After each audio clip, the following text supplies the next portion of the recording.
Hi everybody, welcome to episode 5 of my training for ultramarathons vlog. Now I'm making these videos as I prepare for 3 ultramarathons that I have at the end of August, the Ratrace Sea to Summit series.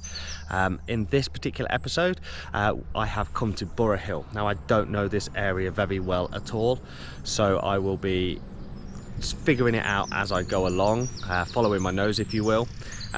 It starts here at Burrough Hill. I think I'm going to be picking up trail and path and just sort of figuring it out. I may have to get inventive about the route, but time will tell, we'll see. In this episode I'm going to be talking about kit, as in the stuff you have in your bag and on your persons, and it's all going to be done on the backdrop to my run, so as I run around I'll be talking to you guys as I go. Hopefully I will try and get 13 miles done today, but like I say, I don't know the area, so I don't really know what's ahead of me. But 13 miles is what I want. Anyway, with that all being said, let's get started.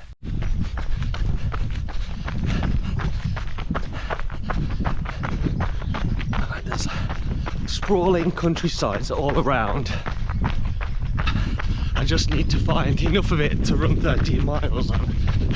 That's the big ask today, finding the miles.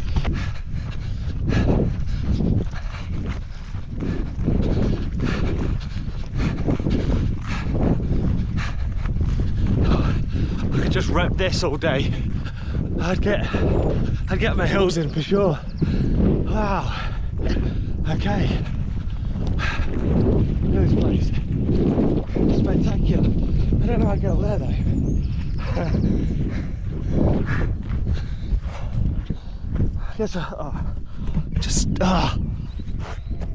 Stood in my first cow pat. Okay, so this is Burrough on the Hill. It's the highest point for quite some miles by the looks of it. I can see countryside as far as the eye can see, but I've not covered very much distance just yet. I have not really covered any gradient either because the car park's just down there. I know for a fact that down this way it sort of makes its way to sort of a footpath. I don't really know where that footpath goes or how long it is, but I'm going to go down there and have a look. I mean, what's the worst that could happen? Don't want to go arse first in a cow pat. Don't want to go arse. Well, I'm glad that was recording. Please don't be a cow pat. Okay, just grass. Okay, if there ever was an argument for going back to a place you know, it's this. This place has seemingly been abandoned and left to the cows. And as such, he's basically churned up to bugger and pooped all over. I think that's right. Okay, no idea where I'm going, but I picked up the 10th Battalion Trail. I think the 10th Battalion Trail is not a well-trod trail. All of that down there had been reclaimed by the cow people. Okay, let's pick up this trail. Dolby Hills path. Permissive access, hell yes. I have no idea where I am.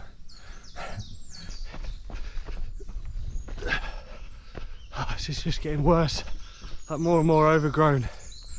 I've got bare legs and this is nettle territory. Let's start talking about the topic today, which is equipment that you might take with you. Stuff you might want to buy and prepare and test before your big day or big race. I'm going to keep it quite generic so it applies to all ultramarathons, but obviously mine has a little bit of bias towards the ultras over mountains. But right, let's start at the beginning. The really important stuff, the life-sustaining stuff. You need about 1 litre of water perhaps, bearing in mind that there will be stations. Obviously adjust this based upon the weather. It's going to be baking hot, take more. I would stick electrolytes in that, and in addition to your water, maybe take some gels, only if you use gels that is, and tested them. And about 500 calories of various snacks. We're talking fast digesting carbohydrates, sweets and nuts and things of that nature.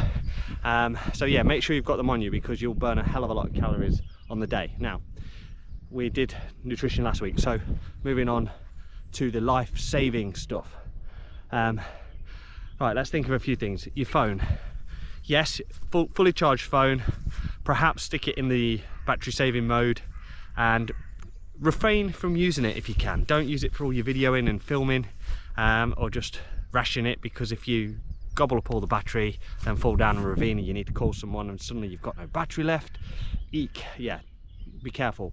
Obviously some people then carry a battery pack to offset that, which is just more things to carry. It's always why I carry a little GoPro or a tiny camera or something in addition to my phone, so it can remain charged throughout. So yes, that's probably the most important thing, your phone. Second, first aid kit, right? So if you fall, scratch your knee, hurt your arm, whatever, you can apply first aid to yourself or potentially to somebody else. It's one of those things that you must have and hope to never use, but it's good if you have one in your pack. And probably lastly thing to talk about is the survival blanket, the sort of plastic bright orange sheets that can sort of double up as a bivouac. These things are bright orange for a reason, because they stand out against nature's colours and can be seen from a long way off. So if you do fall down or you're cold, they can help you, they can save you, they can help you be found. They fold up super tiny, don't weigh anything, and don't cost much on Amazon, so go get those sorted. Right, I'm going back into another gloomy wood, so I'll see you on the other side. Okay, in quite possibly the sheepiest sheep field you've ever seen. Okay, this is one of those big fields where a random signpost points arbitrarily into the distance. You don't quite know which way to go. I think there's a post down here. I'm gonna aim for that. Very much wish I brought my leg coverings today, guys. Ah, Jesus. Okay, I might have to use my GoPro stick as a whacker. I absolutely hate getting stung. Yes, if there ever was an argument for wearing leggings on a hot day, it's coming up paths like that. I'm in one of those positions where I'm not sure if I'm on the right track or which direction I'm going. Yeah, bastard. Okay.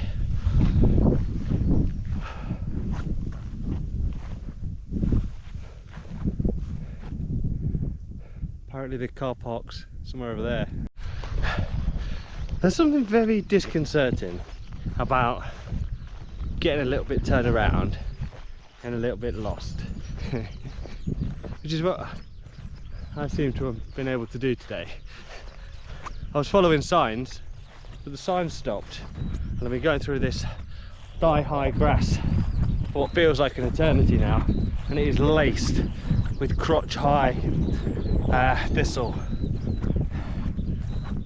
which is great on bare legs. Okay, no, that one's got horns. Hopefully he's a friendly one. Okay, so I didn't really want to break this one up into more than one run, so I'm going to go back up to the top of the hill fort and see if there's paths going in any different directions. Figure it out from there. Okay, so coveralls and waterproofs. Depending on the weather, if it's baking hot like this, you still might want to include some waterproofs. If you're going up a mountain where the weather can change almost in a minute, you're going to want to have waterproofs, and the ones where they've got tape seams so the water doesn't force its way in. That's really quite important. Little things you might want to consider on days like today: sun cream. Didn't think about it. Sunglasses, sun hat, that kind of thing. This is more like it.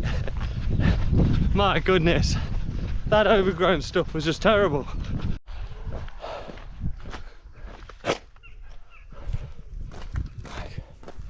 Oh, this now looks like another awesome place to go.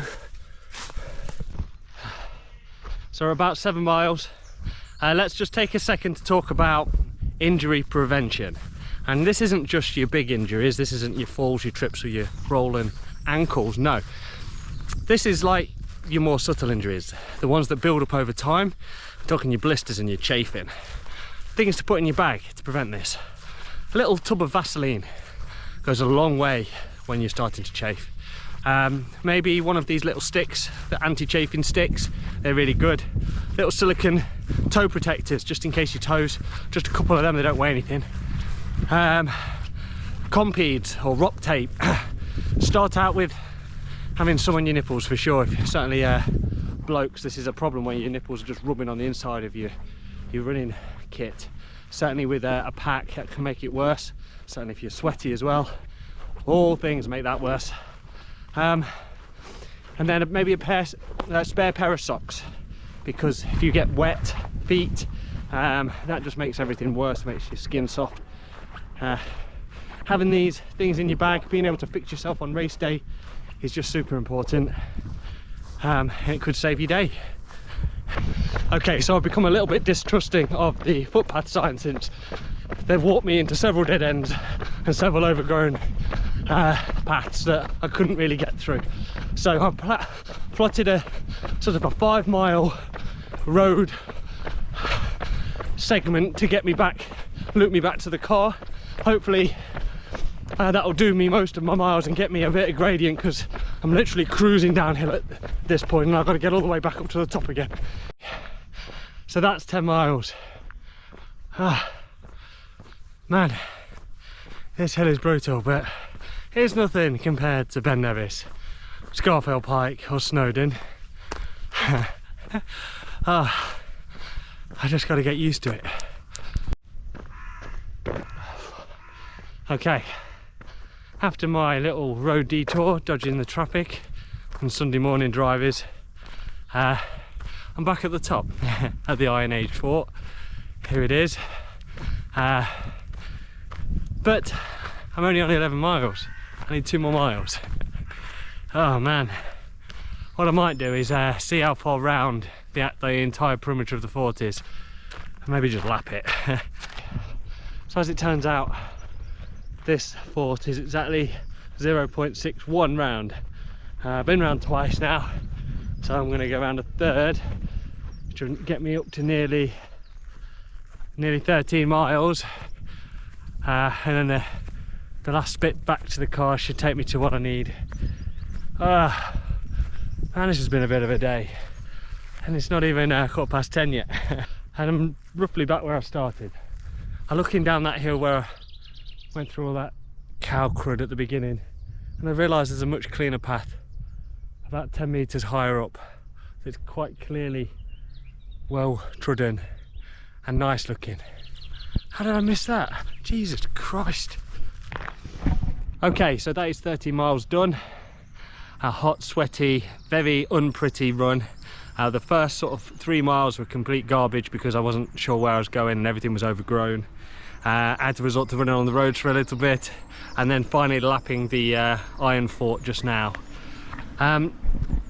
Next week I have something on the diary. It's a Spartan Trifecta weekend, but don't worry, I will be getting my miles in, since the Saturday will be a 40-mile obstacle course race at Belvoir Castle, and on the Saturday there'll be 2 more races equaling 10 miles. Lots of terrain, lots of hills, lots of technical running, as well as loads of obstacles, so I will be getting my training in, don't you worry. Thank you for watching this video. Give the channel a subscribe, there's a button down here somewhere, and I will see you in episode 6 soon. Alright, cheers, Mart out.